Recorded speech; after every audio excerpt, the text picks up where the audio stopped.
terutama orang dari negara Arab, untuk menyerang bangsa Nusantara atau bangsa Indonesia ini dengan membawa senjata agama.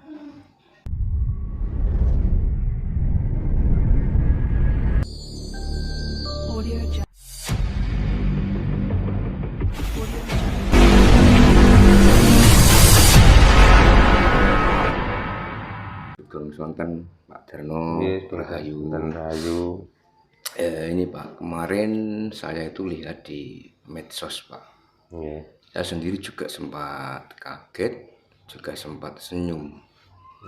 Kan ada salah satu mubalik lah, bisa kita katakan kiai juga bisa, dai juga bisa. Terkait hitungan dino Pak. Nah, beliau mengklaim bahwa sebenarnya hitungan hari Jawa itu orang Jawa yang copy paste, yang jiplak dari orang Arab. Jadi intinya hitungan Jawa itu asalnya saka Arab Pak. Dan orang yang pertama kali bisa kita katakan sebagai penemu lah Pak untuk hitungan Jawa itu, katanya beliau itu Sayyidina Ali. Nah, saya pengen tahu dari Pak Darno selaku sesepuh, selaku spiritual Jawa, untuk menanggapi berbagai berita-berita yang ada di medsos, dan itu saya pikir suatu pelecehan Pak terhadap orang Jawa kalau saya pribadi menilai Pak. Padahal benar-benar kalau hitungan hari itu kan punya orang Jawa. Tapi kenapa kok mereka itu mengklaim bahwa itu miliknya orang Arab? Nah, monggo Pak. Selamat malam, selamat berjumpa kembali di channel Soroyo Alam. Terus saudara-saudara kita dimanapun berada, selalu diberikan kesehatan, murah rezeki, dan selalu diberikan kebahagiaan. Dan salam Rahayu, Rahayu, Rahayu Sagung Dumadi. Rahayu.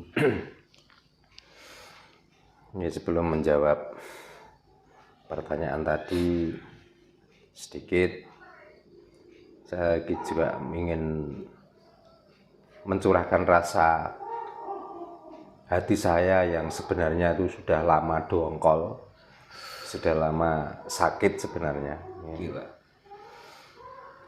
Memang itulah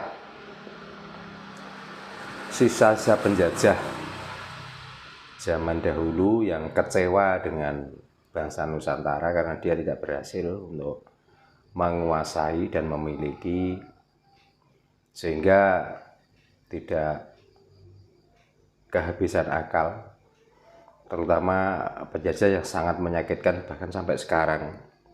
Tinggalannya penjajah yang sangat menyakitkan dan sangat membuat keresahan, membuat kerusakan, membuat kehancuran, yaitu dari penjajah Belanda.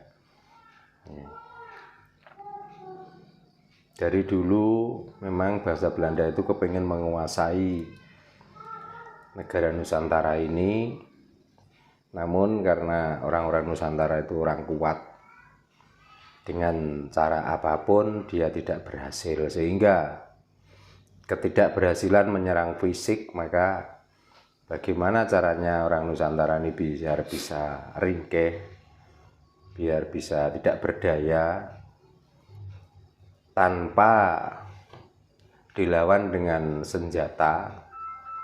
Orang Nusantara ini bisa mati dengan sendirinya. Ya, caranya bagaimana? Maka dimasukkanlah bangsa-bangsa dari Timur Tengah, ya, terutama orang-orang Arab. Lalu dibawakanlah orang dari negara Cina, ya, lalu Inggris, juga India. Nah, dari 4 negara ini yang paling dikenal. Negara-negara lain juga ada, namun sedikit. Ya, tapi dari 4 negara inilah yang mendominasi, bisa masuk ke negara Nusantara, ke negara Indonesia ini dengan tidak mengadakan peperangan fisik, nah, tapi yang diserang adalah keyakinan. Kalau bahasa agamanya itu keimanan. Maka orang, terutama orang dari negara Arab, untuk menyerang bangsa Nusantara atau bangsa Indonesia ini dengan membawa senjata agama. Nah, lalu orang Cina juga dibawa ke sini juga membawa agama. Inggris ke sini tidak membawa agama, namun di sini menjajah ekonomi. Lalu India datang juga membawa agama. Dengan berdatangan agama yang dibawa oleh penjajah ke sini, maka Nusantara sebagian besar bisa dikuasai. Terutama yang mendominasi dan yang sangat menguasai adalah agama Islam. Itu. Jadi orang-orang Timur Tengah. Kenapa kok begitu? Karena orang Nusantara, terutama orang Indonesia itu, kalau urusan agama itu ibarat orang seperti orang kehausan. Karena orang Indonesia, orang Nusantara itu orang ahli spirit. Sebelum ada agama itu memang orang-orang Indonesia itu sudah orang berspirit yang sangat tinggi. Nah, dengan ada spirit baru yang dibawa oleh penjajah itu, maka orang Nusantara ini pengen mencoba-coba. Setelah mencoba-coba dan karena spirit Jawa sendiri itu tidak menjanjikan, dalam arti itu kalau nanti mati kamu akan seperti ini, kalau mau melakukan ini, nggak ada itu. Nah, dari agama yang datang baru itu kok menjanjikan seperti itu. Nah, mati itu jelas. Harapannya apa? Harapannya karena hidup di dunia ini susah. Kalaupun nanti mati pun tidak ada harapan lain, percuma. Maka orang Nusantara beralihlah ke spirit atau agama yang menjanjikan setelah mati. Nah, dari situlah maka beramai-ramailah orang Nusantara ini beralih dari kepercayaan yang asli akhirnya mengikuti kepercayaan dari luar. Sehingga Islam di sini bisa berkembang, Hindu bisa berkembang, Buddha bisa berkembang di sini. Nah, dari situ sudah bisa dilihat sebenarnya agama di Nusantara ini sumbangsihnya pada negara atau pada bangsa ini apa? Pertanyaannya. Ada. Kan nggak ada sama sekali. Betul. Karena apa? Orang sini sudah beragama, orang sini sudah berspirit. Itu makanya sering kali saya sampaikan, orang Nusantara itu kalau bener, kalau Jawa, sebenarnya itu nggak butuh agama-agama itu. Karena agama-agama itu hanya diajari untuk percaya, apa yang dipercaya itu nggak jelas. Beda dengan spirit Jawa, karena spirit Jawa itu kasunyatan. Tanpa dirasa itu benar dan dilihat itu nyata, untuk apa kita melakukan? Gitu. Nah, dari situlah maka tadi disampaikan ada seorang kiai yang mengatakan bahwa dia itu juga sebenarnya katanya